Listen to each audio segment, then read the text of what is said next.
Today discussion about newborn assessment. आज हम लोग पढ़ेंगे न्यूबॉर्न असेसमेंट के बारे में। इससे पहले वाला जो क्लास था उसमें हम लोग देखे थे केयर ऑफ नॉर्मल न्यूबॉर्न, कि नॉर्मल न्यूबॉर्न का केयर कैसे करते हैं एंड जो फिजियोलॉजिकल चेंजेस कौन कौन से सिस्टम में कैसा चेंजेस होता है उसके बारे में देखे थे। तो आज हम लोग पढ़ेंगे न्यूबॉर्न असेसमेंट के बारे में।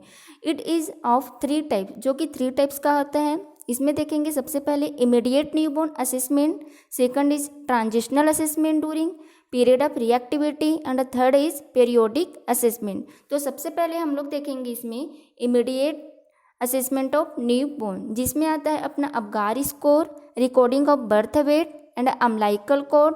अगर हम लोग अम्लाइकल कोड को असेस करते हैं तो उसमें 2 umbilical artery and 1 umbilical when present होता है। देन नेक्स्ट है orifice counting and checking there patency. जो भी ओरिफिस है, ओरिफिस दैट मीन्स होता है ओपनिंग। जैसे इसमें हम लोग देखेंगे माउथ को चेक करेंगे, उसमें क्लेफ्ट पैलेट या फिर लिप जो है उसमें क्लेफ्ट तो नहीं है। क्लेफ्ट दैट मीन्स होता है वहाँ पर कट होना, ठीक है। देन ईयर एंड नोज को देखेंगे, एनस को चेक करेंगे, एनस में कोई इन्फॉर्मेशन या फिर मॉल फॉर्मेशन तो नहीं है। यूरेथ्रा को चेक करते हैं, उसमें हाइपोस्पेडियसिस या फिर इपीस्पेडियसिस तो प्रेजेंट नहीं है। And any visible region on back and front means जो न्यूबॉर्न बेबी है उनके बैक एंड फ्रंट में कोई लीजन तो प्रेजेंट नहीं है। ये सारी चीज़ को हम लोग इसमें असेस करेंगे। देन नेक्स्ट हम लोग देखेंगे अबगार स्कोर। तो सबसे पहले इसमें देखते हैं हम लोग Apgar score. Apgar score is a quantitative method. जो अबगार स्कोर होता है वो एक टाइप का क्वांटिटेटिव मेथड होता है, जिसमें हम लोग क्या करते हैं, क्वांटिटेटिव दैट मीन्स होता है हम लोग इसमें नंबर देते हैं। Assessing the infant respiratory system, circulatory and neurological status. Apgar score जो होता है उसमें हम लोग 3 सिस्टम को असेस करते हैं। रेस्पिरेटरी, सर्कुलेटरी एंड न्यूरोलॉजिकल जो सिस्टम होता है उसको असेस करते हैं। It is done at 1 to 5 minute, जिसको हम बर्थ के बाद 1 to 5 मिनट के अंदर इसको परफॉर्म करते हैं। अगर अबगार स्कोर देखा जाए तो टोटल इसका जो नंबर होता है वो 10 नंबर का होता है। अगर ये 7 से अगर कम आ रहा है अपना अबगार स्कोर तो वो इंडिकेट करता है absence of difficulty in adjusting to extrauterine life. Means extrauterine life में जो न्यूबॉर्न है उनको एडजस्ट होने में डिफ़िकल्टी हो रहा है। देन अगर 4 to 6 के बीच में अगर होगा अबगार स्कोर तो वो इंडिकेट करेगा मॉडरेट डिस्ट्रेस को। एंड अगर 0 to 3 अगर रहेगा स्कोर तो वो इंडिकेट करते हैं सीवियर डिस्ट्रेस को। तो यहाँ पे हम लोग देखेंगे जो अबगार जो स्कोर होता है वो उसके ऊपर डिपेंड करता है न्यूबॉर्न का असेसमेंट। जैसे यहाँ पे हम लोग देखें नॉर्मल जो अबगार स्कोर होता है वो अपना 10 होता है। अगर 7 से कम होता है तो वो इंडिकेट करता है कि जो न्यूबॉर्न बेबी है उनको एक्स्ट्रायूट्राइन इन्वायरमेंट में अडॉप्ट करने में डिफ़िकल्टी हो रहा है। अगर 4 to 6 है तो वो इंडिकेट करेगा मॉडरेट डिस्ट्रेस को। अगर 0 to 3 है तो वो इंडिकेट करता है रेस्पिरेटरी डिस्ट्रेस को, सीवियर डिस्ट्रेस को। जैसे हम लोग इसमें देखेंगे अबगार का फुल फॉर्म होता है A means appearance, P pulse rate means heart rate, G से ग्राइमेस, ए से एक्टिविटी एंड आर से होता है अपना रेस्पिरेशन। तो यहाँ पे हम लोग देखेंगे जो अबगार स्कोर होता है अपीयरेंस दैट मीन्स होता है कलर। अगर न्यूबॉर्न बेबी का कलर अगर पिंक है तो उसको हम 2 स्कोर देंगे। अगर एस्ट्रेमेटिस क्या है, यहाँ पे एस्ट्रेमेटिस ब्लू है और बॉडी पिंक है तो उसमें 1 स्कोर देंगे। अगर पूरा बॉडी क्या है पेल एंड ब्लू है तो उसमें 0 स्कोर देंगे। देन नेक्स्ट सेकंड आता है अपना पल्स मीन्स हार्ट रेट। अगर हार्ट रेट 100 से अबोव है, 100 बीट पर मिनट से ज़्यादा है तो उसमें हम लोग 2 स्कोर। और अगर 100 बीट पर मिनट से कम है तो 1 स्कोर। अगर पल्स नहीं है तो 0 score. Then grimace that means होता है रिफ्लेक्सिस। अगर जो न्यूबॉर्न है वो क्राई कर रहे हैं एंड उनका जो पल वो क्या है पल्स जो स्ट्रॉन्ग है तो उसमें हम लोग 2 स्कोर देंगे। अगर ग्राइमेस या फिर वीक क्राई है, ग्राइमेस मीन्स रिफ्लेक्स अच्छे से रिस्पॉन्स नहीं कर रहा है, या फिर वीक क्राई है तो उसमें हम लोग 1 स्कोर देंगे। अगर नो रिस्पॉन्स टू स्टिमुलाई, अगर हम लोग न्यूबॉर्न को कोई भी स्टिमुलाई जैसे पिंच कर रहे हैं बट वो क्या नहीं कर रहा है, रिस्पॉन्स नहीं कर रहे हैं तो उसमें हम उनको 0 स्कोर देते हैं। देन नेक्स्ट आता है अपना एक्टिविटी। अगर जो न्यूबॉर्न है वो एक्टिव मूवमेंट कर रहे हैं तो 2 स्कोर देंगे। आर्म्स और लेग फ्लेज्ड है, फ्लेज्ड दैट मीन्स होल्ड है तो 1 स्कोर देते हैं। अगर नो मूवमेंट, कोई भी मूवमेंट नहीं कर रहा है, मूवमेंट एब्सेंट है न्यूबॉर्न में, तो 0 स्कोर। देन आता है अपना रेस्पिरेशन। तो जो रेस्पिरेशन, अगर जो न्यूबॉर्न है वो अगर स्ट्रॉन्ग क्राई कर रहा है तो उस अगर क्राई करेंगे तो ऑक्सीजन को जो डिमांड होता है वो इंक्रीज होता है, जिससे जो रेस्पिरेशन होगा वो भी इंक्रीज होगा। तो स्ट्रॉन्ग अगर क्राई करेगा न्यूबॉर्न तो उसमें हम लोग 2 स्कोर देंगे। अगर स्लो एंड इरेगुलर क्राई कर रहा है या फिर रेस्पिरेशन इरेगुलर है तो 1 स्कोर। एंड नो ब्रीथिंग, अगर वो ब्रीथिंग नहीं ले रहा है तो उसमें हम लोग देते हैं 0 स्कोर। देन नेक्स्ट हम लोग देखेंगे इसमें transitional assessment during the period of reactivity, means period of reactivity को हम लोग देखते हैं इसमें।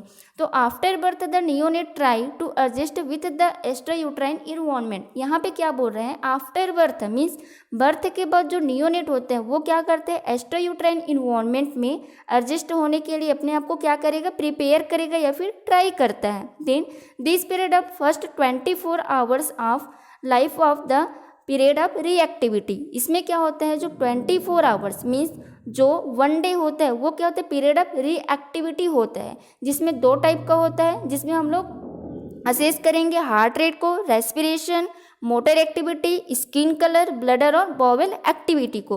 तो यहाँ पे motor and sensory, sensory means क्या होगा, जैसे कोई भी स्टिमुलाई हमारे बॉडी में क्या है, जैसे कोई पिंच कर है तो उसका हम लोग क्या करते हैं, हमारे ब्रेन तक जाता है, वो हुआ अपना सेंसरी। फिर हमारा जो ब्रेन होता है वो क्या करते हैं, उसके लिए रिस्पॉन्स करेगा, तो उसको हम लोग बोलेंगे मोटर एक्टिविटी या फिर मोटर रिस्पॉन्स। तो इसमें सबसे पहले हम लोग देखेंगे फर्स्ट पीरियड ऑफ रीएक्टिविटी। तो first period of reactivity, first 6 to 8 hours of birth is the first period of reactivity. जो 6 to 8 आवर्स जो होता है बर्थ के बाद उसको हम लोग बोलते हैं first period of reactivity. During the first 30 minute of birth the neonate is very active and alert. First जो 30 मिनट होता है बर्थ के बाद वो क्या हो, उसमें जो नियोनेट होते हैं वो वेरी एक्टिव एंड अलर्ट होते हैं। देन नेक्स्ट हम लोग देखते हैं, इसमें हम लोग असेस करेंगे general examination, anthropometric assessment, head to toe examination, neurological examination, reflexes and estimation of gestational age. ये सारी चीज़ को हम लोग इसमें असेस करते हैं। 4 मीन्स जो आफ्टर बर्थ 30 मिनट के अंदर ये सारी चीज़ को हमको असेस करना रहता है, जिसको बोलते हैं first period of reactivity. Then next हम लोग देखेंगे second period of reactivity. The second period of reactivity start when the newborn awake from first sleep that is about 6 to 8 hours after birth. Means second period of reactivity किसको बोलते हैं, जब जो baby होता है मीन्स जो newborn होता है वो फर्स्ट स्लीप करता है, उससे क्या होगा, वो अवक होगा, जागता है, तो उसको हम लोग बोलते हैं सेकंड पीरियड ऑफ रीएक्टिविटी, जो कि 6 to 8 आवर्स तक का होता है आफ्टर बर्थ के बाद। देन नेक्स्ट हम लोग देखते हैं इसमें जनरल एग्जामिनेशन, जिसमें हम लोग देखेंगे सबसे पहले पोस्चर दैट मीन्स उनका पोजीशन।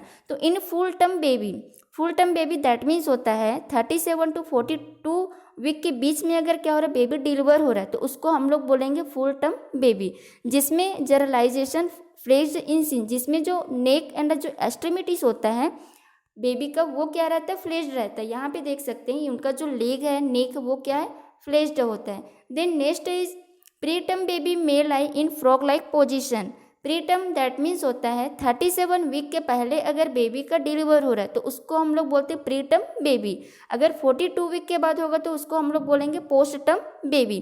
तो इसमें प्री टर्म बेबी जो होता है उनका जो पोस्चर होता है वो फ्रॉग लाइक होता है। देन नेक्स्ट हम लोग देखते हैं इसमें आगे एक्टिविटी। तो जो एक्टिविटी होता है normal neonate activity, alert and active. जो नॉर्मल नियोनेट होता है वो क्या होता है, अलर्ट एंड एक्टिव होता है। The baby may be irritable and drowsy if having any neurological problem. अगर बेबी क्या है, इरिटेबल है या फिर ड्रोजी है तो वो इंडिकेट करते हैं कि उनके में कोई न्यूरोलॉजिकल प्रॉब्लम प्रेजेंट है। देन नेक्स्ट हम लोग देखेंगे क्राई।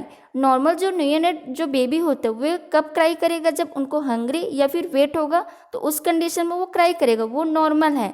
लेकिन अगर वो वीक क्राई कर रहा है तो वो इंडिकेट करते हैं कि उनके में कोई अबनॉर्मलिटी प्रेजेंट है। मोस्टली जो बेबी होते हैं उनको क्राई क्यों करते हैं, हम लोग आगे क्लास में पढ़े थे हार्ट में। तो हार्ट में क्या होता है, जो foramen Oval that means right atrium और लेफ्ट एट्रियम दोनों के बीच में जो होल होता है उसको बोलते हैं फोरामेन ओवल, जो कि बिफोर बर्थ होता है लेकिन आफ्टर बर्थ उसको क्लोज होना चाहिए। तो बेबी जब क्राई करेगा तो वो जो होता है फोरामेन ओवल वो क्या होता है, क्लोज होता है, तो वो एक नॉर्मल होता है। अगर बेबी क्राई नहीं करता है तो उस कंडीशन में वो जो ओवल होता है वो ओपन ही हो जाता है, वो क्लोज नहीं हो पाता, तो उसको बोलते हैं हम लोग कि हार्ट में होल है। देन नेक्स्ट हम लोग देखेंगे colour. The entire body and extremities are pink. Mostly means common क्या होता है, जो कलर होता है वो पिंक कलर का होता है, उसमें जो बॉडी और एक्सट्रीमिटीज होता है न्यूबॉर्न का वो पिंक कलर का होता है। अगर ब्लू कलर का हो रहा है तो वो इंडिकेट करता है रेस्पिरेटरी डिस्ट्रेस को। देन नेक्स्ट हम लोग देखेंगे वाइटल साइन। तो वाइटल साइन में क्या क्या देखते हैं हम लोग इसमें, TPR temperature pulse respiration check करेंगे।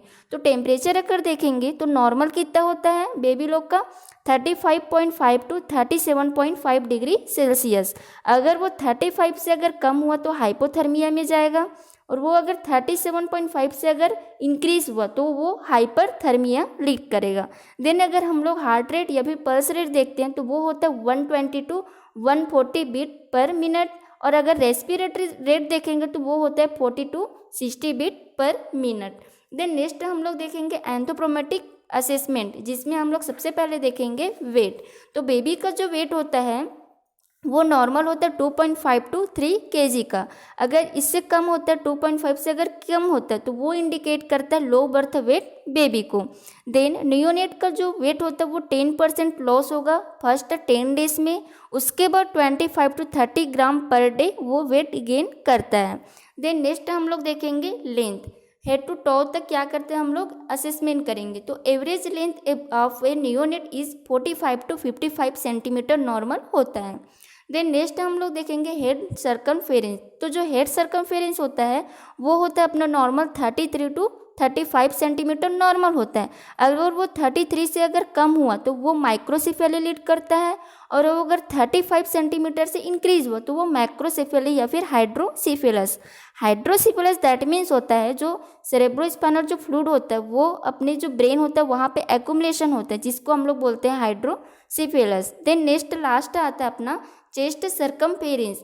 Chest circumference it is about 31 to 33 centimetre, जो कि नॉर्मल 31 टू 33 सेंटीमीटर होता है।